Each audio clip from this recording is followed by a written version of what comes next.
ನಮಸ್ಕಾರ ವೀಕ್ಷಕರೇ, ಮತ್ತೊಂದು ವಿಡಿಯೋಗೆ ಸ್ವಾಗತ. ಈಗ ತಾನೇ ಬಿಗ್ ಬಾಸ್ ಅವ್ರದ್ದು ಮತ್ತೊಂದು ಪ್ರೋಮೋ ಅಪ್ಡೇಟ್ ಆಗಿದೆ. ಅದರಲ್ಲಿ ಏನಿದೆಯಪ್ಪ ಅಂದ್ರೆ ಆ ರಾಶಿಕಾ ಅವರು ಹಾಗೇನೆ ಕಾವ್ಯ ಅವರು ಆಟ ಆಡ್ತಾ ಇರೋದು ಇದೆ. ನಿನ್ನೆ ಒಂದು ಟಾಸ್ಕ್ ನ ನಡೆಸಿ 2 ಟಾಸ್ಕ್ ನ ನಡೆಸಿ ಬಿಗ್ ಬಾಸ್ ಅವರು ಫೈನಲಿಸ್ಟ್ ನ ಇನ್ನೊಬ್ಬ ಅಭ್ಯರ್ಥಿಯನ್ನ ಆಡ್ಸೋಕೆ ಮುಂದಾಗಿದ್ರು. ಅದರಲ್ಲಿ ಕೆಲವೊಂದಿಷ್ಟು ಜನ ಹೋದ್ರು, ಕೆಲವೊಂದಿಷ್ಟು ಜನ ಉಳ್ಕೊಂಡ್ರು. ಮೊದಲು ನಡೆಸಿದ ಆಟದಲ್ಲಿ 5 ಜನ ಉಳ್ಕೊಂಡ್ರು. ಬಾಲ್ ನ ಏನ್ ಎತ್ಕೊಂಡ್ ಬರೋದಿತ್ತು ಅದ್ರಲ್ಲಿ. ಆಮೇಲೆ ಅವರಿಗೆ ತಕ್ಕಡಿಯನ್ನ ಹಿಡ್ಕೊಂಡು ನಿಲ್ಲುವಂತ ಚಾಲೆಂಜ್ ನ ಕೊಟ್ಟಿದ್ರು, ಭಾರನ. ಅದ್ರಲ್ಲಿ ಮನೆ ಮಂದಿ ಎಲ್ಲ ಒಳ್ಳೆ ಸ್ಟ್ರಾಟಜಿ ಮಾಡಿ ಟಫ್ ಆಗಿರೋರ್ನ ಬೇಗ ಬೇಗ ಕಳಿಸಿ ಅದ್ರಲ್ಲೂ ಹುಡುಗಿರ್ನೇ ಗೆಲ್ಲಿಸ್ಬೇಕು ಅನ್ನೋ ರೀತಿ ಇತ್ತು ಅಂತ ನೋಡಿದ್ರೇನೆ ಕ್ಲಿಯರ್ ಆಗಿ ಗೊತ್ತಾಯ್ತು. ಇನ್ನು ಆ ಟಾಸ್ಕ್ ನಲ್ಲಿ ಗೆದ್ದಂತ ರಾಶಿಕಾ ಹಾಗೂ ಕಾವ್ಯ ಅವರಿಗೆ ಇವತ್ತು ಗೇಮ್ ನ ಕೊಟ್ಟಿದ್ದಾರೆ ಅಂತ ಹೇಳ್ಬೋದು. ಇನ್ನೊಂದು ನೋಡ್ಬೇಕು, ಇವರು ತಮ್ಮ ಶ್ರಮದಿಂದ ಗೆದ್ದು ಬಂದಿಲ್ಲ, ಮನೆಯವರ ಸಪೋರ್ಟ್ ಇಂದಾನೆ ಗೆದ್ದಿದ್ದಾರೆ ಅಂತಾನು ಹೇಳ್ಬೋದು. ಯಾಕಪ್ಪ ಅಂದ್ರೆ ಅವ್ರಿಗೆ ಅಷ್ಟೊಂದು ಭಾರನ ಹಾಕಿಲ್ಲ. ಸೊ ಹಾಗಾಗಿ ಈಸಿಯಾಗೇನೆ ಹಿಡ್ಕೊಂಡ್ ನಿಂತ್ರು. ಮಿಕ್ಕಿದವ್ರಿಗೆ ತುಂಬಾ ಭಾರನ ಕೊಟ್ಟು ಬೇಗನೆ ಹೋಗೋ ತರ ಮಾಡಿದ್ರು. ತಮಗೆ ಟಫ್ ಕಾಂಪಿಟೇಷನ್ ಬೇಡ ಅನ್ನೋ ಸಲುವಾಗಿ ಎಲ್ಲರನ್ನೂ ಟಫ್ ಇದ್ದವ್ರನ್ನ ಕಳ್ಸಿದ್ದಾರೆ ಅನ್ನೋದು ಇಲ್ಲಿ ಕ್ಲಿಯರ್ ಆಗಿ ಗೊತ್ತಾಗ್ತಾ ಇದೆ. ಎಲ್ರು ಕೊಟ್ಟಿರೋ ರೀಸನ್ ಕೂಡ ಅದೇನೆ.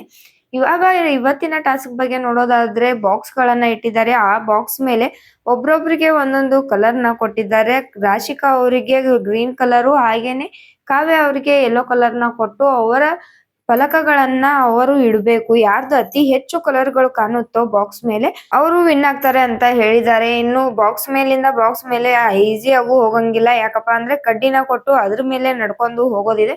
ಬಟ್ ಬಾಕ್ಸ್ ಗಳು ತುಂಬಾನೇ ಸಮೀಪವಾಗಿದೆ, ಅಷ್ಟೊಂದೇನ್ ದೂರ ಇಲ್ಲ. ಸೊ ಈಸಿಯಾಗೇನೆ ಟಾಸ್ಕ್ ನ ಮಾಡ್ತಿರೋದು ಇಲ್ಲಿ ಗೊತ್ತಾಗ್ತಿದೆ. ಆದ್ರೆ ರಾಶಿಕಾ ಅವರು ತುಂಬಾ ಚೆನ್ನಾಗಿ ಆಟನ ಆಡಿ ತಮ್ಮ ಕಲರ್ ಗಳನ್ನ ಜಾಸ್ತಿನೇ ಇಟ್ಟಿದ್ದಾರೆ ಅಂತ ಹೇಳ್ಬೋದು. ವಿಟಿನಲ್ಲಿ ನೋಡಿದ್ರೇನೆ ಗೊತ್ತಾಗ್ತಿದೆ, ಅದ್ರಲ್ಲಿ ತುಂಬಾ ಕಲರ್ಸ್ ಗಳು ಕಾಣಿಸ್ತಾ ಇರೋದು ರಾಶಿಕಾ ಅವ್ರದೇನೆ.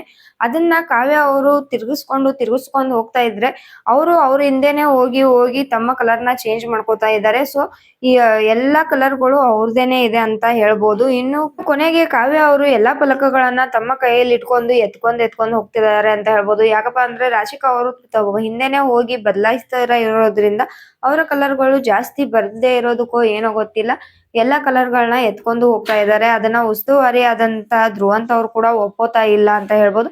ಇನ್ನೊಂದ್ ಕಡೆ ನೋಡಿದ್ರೆ ಮನೆ ಮಂದಿ ಎಲ್ಲ ಯಾರಿಗೆ ಸಪೋರ್ಟ್ ಮಾಡ್ತೀರಾ ಅಂತ ಕೇಳಿದ್ದಕ್ಕೆ ನಾನು ಕಾವ್ಯಗ್ ಸಪೋರ್ಟ್ ಮಾಡ್ತೀವಿ ಅಂತ ಎಲ್ಲ ಮನೆ ಜನರು ಕೂಡ ಹೇಳ್ತಾ ಇದ್ದಾರೆ. ಮನೆಯವರು ಎಲ್ಲ ಕಾವ್ಯ ಅವರ ಪರವಾಗಿ ನಿಂತ್ಕೊಂಡ್ರು ಕೂಡ ಯೂಸ್ ಆಗ್ಲಿಲ್ವಾ ಅಂತ ಬಿಗ್ ಬಾಸ್ ಅವರು ಕ್ವಶನ್ ಮಾಡಿದ್ದಾರೆ. ಸೊ ಇನ್ನೊಂದ್ ಕಡೆ ನೋಡ್ಬೇಕಾದ್ರೆ ಪ್ರೋಮೋದಲ್ಲಿ ಕಾವ್ಯ ಅವರು ಸೋತು ತಾವು ಒಳಗಡೆ ಬೇಜಾರಿಂದ ಹೋಗೋದನ್ನ ಒಂದ್ ಕಡೆ ತೋರಿಸಿದ್ದಾರೆ. ಇನ್ನೊಂದು ಕಡೆ ರಾಶಿಕಾ ಅವರು ತುಂಬಾನೇ ಖುಷಿಯಾಗಿರೋದನ್ನ ತೋರಿಸಿದ್ದಾರೆ. ಸೊ ಟಾಸ್ಕ್ ಏನಾದ್ರೂ ರದ್ದಾಗಿದೆಯಾ ಅಥವಾ ಮನೆಯ ಜನರ ಒಪಿನಿಯನ್ ನ ತಗೋತಾ ಇದ್ದಾರಾ ಅಥವಾ ಕಾವ್ಯ ಅವರು ಸೋತಿದ್ದಾರಾ ಅಂತ ಕಾಯ್ದು ನೋಡ್ಬೇಕಾಗಿದೆ ಏನಾಗಿದೆ ಅಂತ ಸಂಚಿಕೆಯಲ್ಲಿ. ಆದ್ರೆ ನಿನ್ನೆಯ ಸಂಚಿಕೆಯಲ್ಲಿ ಕಾವ್ಯ ಅವರು ಹಾಗೇನೆ ರಾಶಿಕಾ ಅವರು ಈಸಿಯಾಗಿ ಸೋತ್ರು ಅಂತ ಹೇಳ್ಬೋದು. ಇನ್ನು ವೇಟ್ ಹಾಕಿರೋ ವಿಚಾರಕ್ಕೆ ಬಂದ್ರೆ ಕಾವ್ಯ ಅವರಿಗೆ ಸ್ವಲ್ಪ ಜಾಸ್ತಿ ಇತ್ತು, ರಾಶಿಕಾ ಅವರಿಗೆ ತುಂಬಾನೇ ಕಡಿಮೆ ಇತ್ತು ಅಂತ ಹೇಳ್ಬೋದು ಫಸ್ಟ್ ಇಂದಾನು. ಯಾಕಪ್ಪ ಅಂದ್ರೆ ಕಾವ್ಯ ಅವರಿಗೆ ಒಂದೊಂದು ಚೀಲನಾದ್ರೂ ಇಟ್ಟಿದ್ರು, 2.5 kg ಆದ್ರೂ ಇಟ್ಟಿದ್ರು. ಆಮೇಲೆ ಹೋಗ್ತಾ ಕಾವ್ಯ ಅವರಿಗೆ ಜಾಸ್ತಿ ಆಯ್ತು, ಆದ್ರೆ ರಾಶಿಕಾ ಅವರಿಗೆ ತುಂಬಾನೇ ಕಡಿಮೆ ಇತ್ತು ಅಂತ ಹೇಳ್ಬೋದು. ಬಟ್ ಎಂಟರ್ಟೈನ್ಮೆಂಟ್ ವಿಷಯದಲ್ಲಿ ಕಾವ್ಯ ಅವರು ಸಖತ್ತಾಗೇನೆ ಇದ್ದಾರೆ ಅಂತ ಹೇಳ್ಬೋದು. ಕಾಯ್ದು ನೋಡೋಣ ಏನೇನಾಗುತ್ತೆ ಅಂತ. ಇದೇ ರೀತಿಯಾದ ಅಪ್ಡೇಟ್ ಗಳಿಗಾಗಿ ನಮ್ಮ ಚಾನೆಲ್ ನ ಇನ್ನೂ ಸಬ್ಸ್ಕ್ರೈಬ್ ಮಾಡ್ಕೊಂಡಿಲ್ಲ ಅಂದ್ರೆ ಸಬ್ಸ್ಕ್ರೈಬ್ ಮಾಡ್ಕೊಳ್ಳಿ. ಹಾಗೇನೆ ಪಕ್ಕದಲ್ಲಿರುವಂತ ಬೆಲ್ ಐಕನ್ ನ ಕ್ಲಿಕ್ ಮಾಡಿ ಅಂತ ಹೇಳ್ತಾ ಮತ್ತೆ ಸಿಗೋಣ ಮುಂದಿನ ವಿಡಿಯೋದಲ್ಲಿ.